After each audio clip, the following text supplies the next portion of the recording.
ಪಾಪದ ಕೊಡ ತುಂಬಿದರೆ ಏನಾಗುತ್ತದೆ? ದೇವರು ಕೊಡುವ 7 ಸೂಚನೆಗಳು.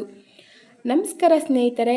ಪಾಪದ ಕೊಡ ತುಂಬಿದರೆ ದೇವರ ಶಿಕ್ಷೆ ತಪ್ಪದು ಎಂಬ ಮಾತನ್ನು ನೀವು ಹಲವಾರು ಬಾರಿ ಕೇಳಿರುತ್ತೇವೆ. ಆದರೆ ಇದು ನಿಜವೇ? ಪಾಪದ ಕೊಡ ಎಂದರೇನು? ಅದು ನಿಜವಾಗಿಯೂ ತುಂಬುತ್ತದೆಯೇ? ಈ ಪ್ರಶ್ನೆಗಳಿಗೆ ಉತ್ತರವನ್ನು ಇಂದಿನ ವಿಡಿಯೋದಲ್ಲಿ ತಿಳಿಯೋಣ. ಮೊದಲು ಒಂದು ವಿಷಯವನ್ನು ಸ್ಪಷ್ಟವಾಗಿ ತಿಳಿದುಕೊಳ್ಳಿ. ಪಾಪದ ಕೊಡ ಎಂಬುದು ಕಣ್ಣಿಗೆ ಕಾಣುವ ಪಾತ್ರೆಯಲ್ಲ.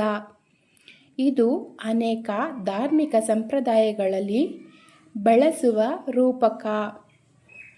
ಅಂದರೆ ಒಬ್ಬ ವ್ಯಕ್ತಿಯ ತಪ್ಪುಗಳು ಮತ್ತು ಕರ್ಮಗಳ ಪರಿಣಾಮಗಳನ್ನು ಸೂಚಿಸುವ ಒಂದು ಸಾಂಕೇತಿಕ ಕಲ್ಪನೆ. ಪ್ರತಿಯೊಂದು ಧರ್ಮವು ಒಳ್ಳೆಯ ಕೆಲಸಕ್ಕೆ ಒಳ್ಳೆಯ ಪ್ರತಿಫಲ ಮತ್ತು ಕೆಟ್ಟ ಕೆಲಸಕ್ಕೆ ಕೆಟ್ಟ ಫಲ ಸಿಗುತ್ತದೆ ಎಂದು ಹೇಳುತ್ತದೆ. ಇದನ್ನೇ ಕರ್ಮದ ತತ್ವ ಎಂದು ಕರೆಯಲಾಗುತ್ತದೆ.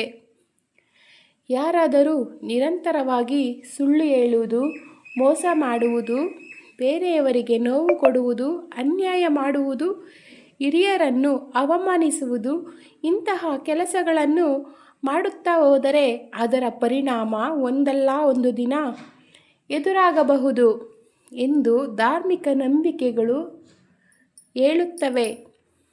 ಆಗ ಪಾಪದ ಕೊಡ ತುಂಬುತ್ತಿದೆ ಎನ್ನುವ ಸೂಚನೆಗಳು ಯಾವುವು ಎಂದು ಜನರು ನಂಬುತ್ತಾರೆ? 1. ಮನಸ್ಸಿಗೆ ನೆಮ್ಮದಿ ಇಲ್ಲದಿರುವುದು. 2. ಎಷ್ಟೇ ಹಣ ಬಂದರೂ ಸಂತೋಷ ಸಿಗದಿರುವುದು.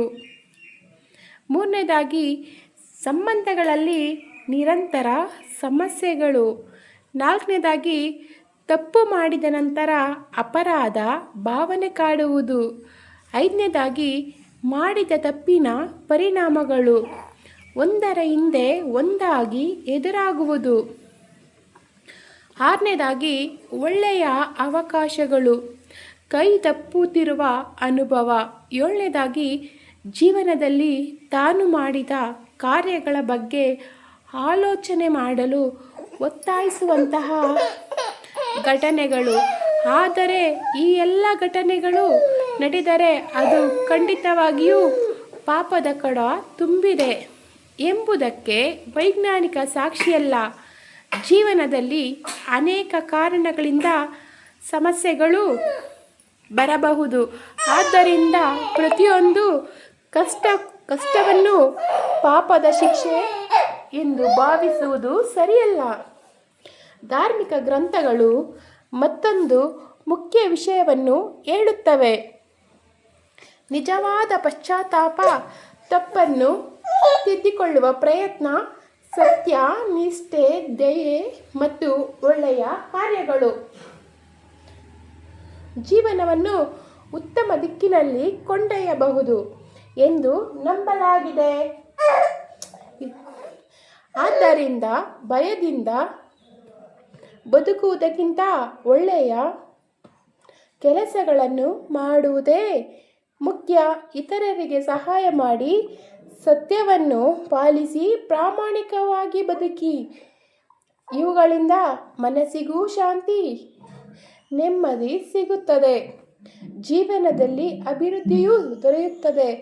ಕೊನೆಯಲ್ಲಿ ಒಂದು ಮಾತು: ದೇವರು ಶಿಕ್ಷೆ ನೀಡೋಕೆ ಮಾತ್ರ ಇರುವುದಿಲ್ಲ, ನೀಡಲು ಮಾತ್ರ ಇರುವವನು ಅಲ್ಲ, ಒಳ್ಳೆಯ ಮಾರ್ಗ ತೋರಿಸುವವನೂ ಹೌದು ಎಂಬ ನಂಬಿಕೆಯು ಅನೇಕ ಸಂಪ್ರದಾಯಗಳಲ್ಲಿ ಇದೆ. ಈ ವಿಡಿಯೋ ನಿಮಗೆ ಇಷ್ಟವಾದರೆ ಲೈಕ್ ಮಾಡಿ, ಶೇರ್ ಮಾಡಿ ಮತ್ತು ನಮ್ಮ ಶಿವಲೋಕ ಚಾನಲನ್ನು ಸಬ್ಸ್ಕ್ರೈಬ್ ಮಾಡಿ. ನಿಮ್ಮ ಅಭಿಪ್ರಾಯವನ್ನು ಕಮೆಂಟ್ನಲ್ಲಿ ತಿಳಿಸಿ ಮತ್ತು ಇಂತಹ ಧಾರ್ಮಿಕ ಹಾಗೂ ಆಧ್ಯಾತ್ಮಿಕ ಮಾಹಿತಿಗಾಗಿ ನಮ್ಮ ಶಿವಲೋಕ ಚಾನಲನ್ನು ಸಬ್ಸ್ಕ್ರೈಬ್ ಮಾಡೋದನ್ನು ದಯವಿಟ್ಟು ಮರಿಬೇಡಿ. ತಮ್ಮ ಅಮೂಲ್ಯವಾದ ಸಮಯವನ್ನು ನೀಡಿದ್ದಕ್ಕೆ ಹೃತ್ಪೂರ್ವಕ ಧನ್ಯವಾದಗಳು. ದೇವರು ಎಲ್ಲರಿಗೂ ಒಳ್ಳೇದು ಮಾಡಲಿ. ಮತ್ತೊಂದು ವಿಡಿಯೋದೊಂದಿಗೆ ಪುನಃ ಭೇಟಿಯಾಗೋಣ.